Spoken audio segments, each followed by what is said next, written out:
Well, good afternoon, guys. It is June 2nd today, and I'm on the Pipeline Trail again. So you can see it's very well into late spring or early summer. All the trees are leafed out and looking good. So let's see what else we can find today before the season really wraps up for the year in this region. Now, starting off on the side of the trail, we are of course getting a lot of the very classic plants you find on heavily tracked trails where people might wander off a little bit. Chief among them is this plant, Apocynum androsaemifolium, a member of the family Apocinaceae, commonly known as the Dogbane family, so named after this genus, Apocynum. That should be pretty obvious, but either way, one of the characteristics of a genus, or the whole family, for the most part, is they have opposite leaves, and they have a milky sap. So if I were to pull a leaf off, you'll be able to see the sort of milky latex sap that is usually toxic. It's a feature it shares with milkweed, well that's in a different subfamily.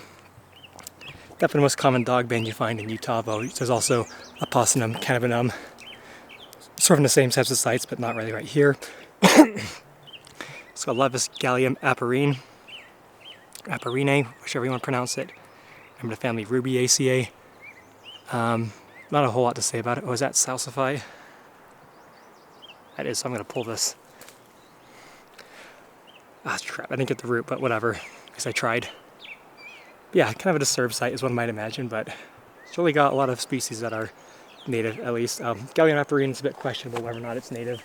At least last I read about it, maybe there's been more good information about that question that's come out, or I just miss a good source that really answers whether or not it's native, so I'll try and get back to you guys on that, but for now let's keep hiking. Of course, not every site is going to be so pleasant.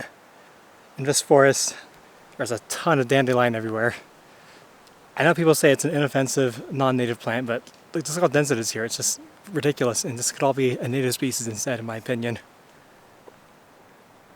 There is a little bit of natives growing amongst them, mainly the Hydrophyllum occidentale, which goes around here. So this one's a little interesting because it stands in contrast to the Hydrophyllum capitatum, which you normally find around here in the Wasatch. But man, it is so thick. All this dandelion, at least back there, it clears up a little bit on this side. They go further along the trail.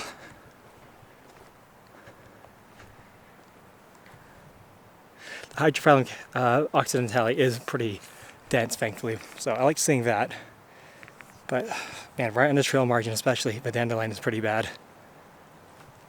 Of course, this forest seems to be dominated by Acer grandidentatum. Sorry about that jump cut, I just had to let someone get by me on a trail. But as I was saying, this forest is completely dominated by Acer grandidentatum, so known as the Bigtooth Maple. They're growing pretty nice and tall here. Not quite as tall as they were in the Nest Canyon video I made.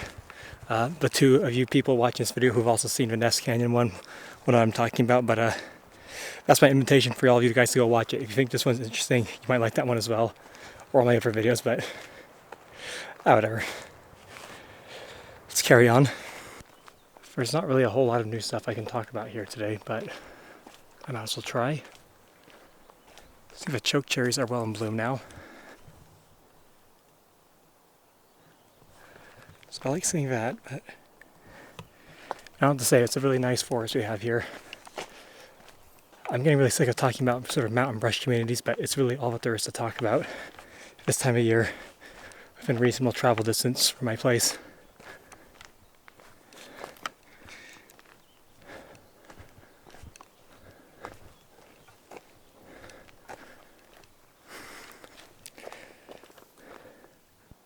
Now here's a plant I want to talk about more in my Nest Canyon video, but didn't get a good chance to. This is Maianthemum stellatum, also known as the Starry Solomon seal. It is a member of the family Asparagaceae, which includes a lot of monocots formerly placed in Liliaceae, where that family was like totally blown apart. And you get some monocots of showy flowers around here, but not many that look quite like this one does. So that's a little bit interesting. It looks almost like tropical. Here's a better close-up of the flowers. Now I don't have a good macro lens, but I wish I did, because it'd be really helpful for this job, though I really like getting the landscape shots as well.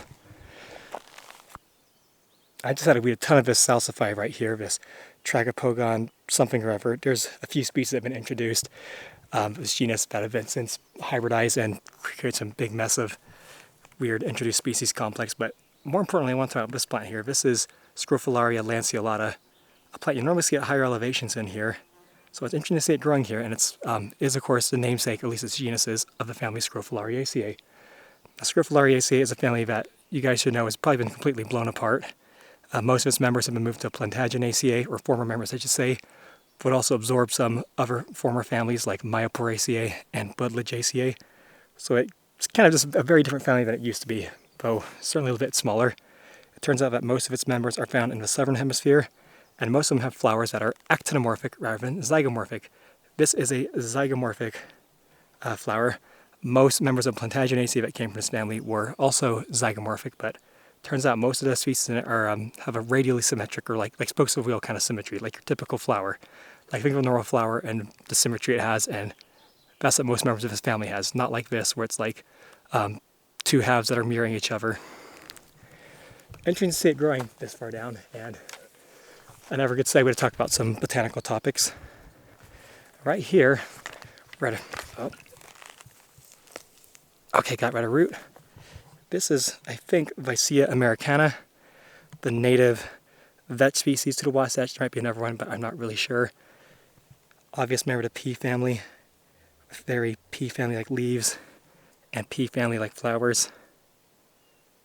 Very cool, at least in my opinion it is. Oh crap, there's a few more plants I gotta weed. This might be a good place to stop the video, but you know me, I'm gonna keep getting some extra clips if I can manage to.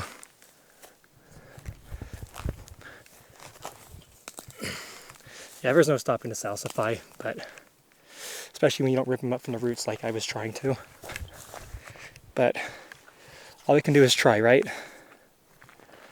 All we can do is try. Oh boy, there's so much more of it.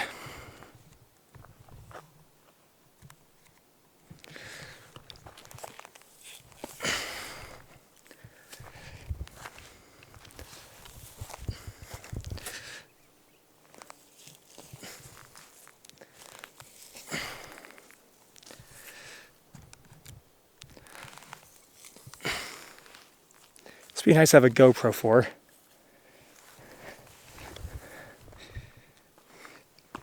Some Hydrophyllum occidentale that is still in bloom. One that separates from Capitatum is that Capitatum forms really tight ball-shaped clusters of mauve. These are kind of like that. They're much more loosely aggregated. I think they have longer stamens as well, perhaps. Well, certainly on a Capitatum, the stamens seem to be shorter than this, but I could be wrong. But yeah, one thing you want to look for to tell them apart is that these ones have really much more little segments on their compound leaves, typically. Actually, these ones are a bit less than normal, but, well, okay, some of the leaves back there really show what I'm talking about. Like, that is many more segments on that compound leaf than you'll find in like any Capitatum species.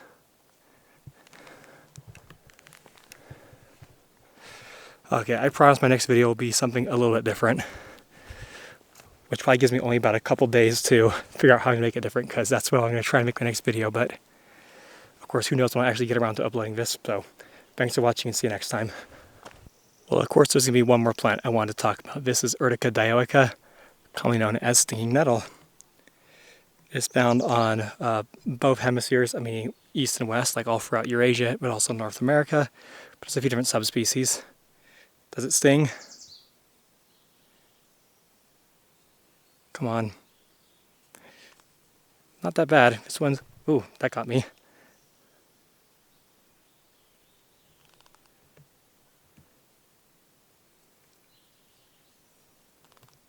Sorry, I keep forgetting to move my camera. This is not so stingy, this one, but every time it does get me, it's like real shocking. Here, let me try and do my underarm. I got a great video of me getting really badly stung by this. More of a YouTube short, but whatever. Yeah, we're not that stingy today. Oh well. Okay, now for real.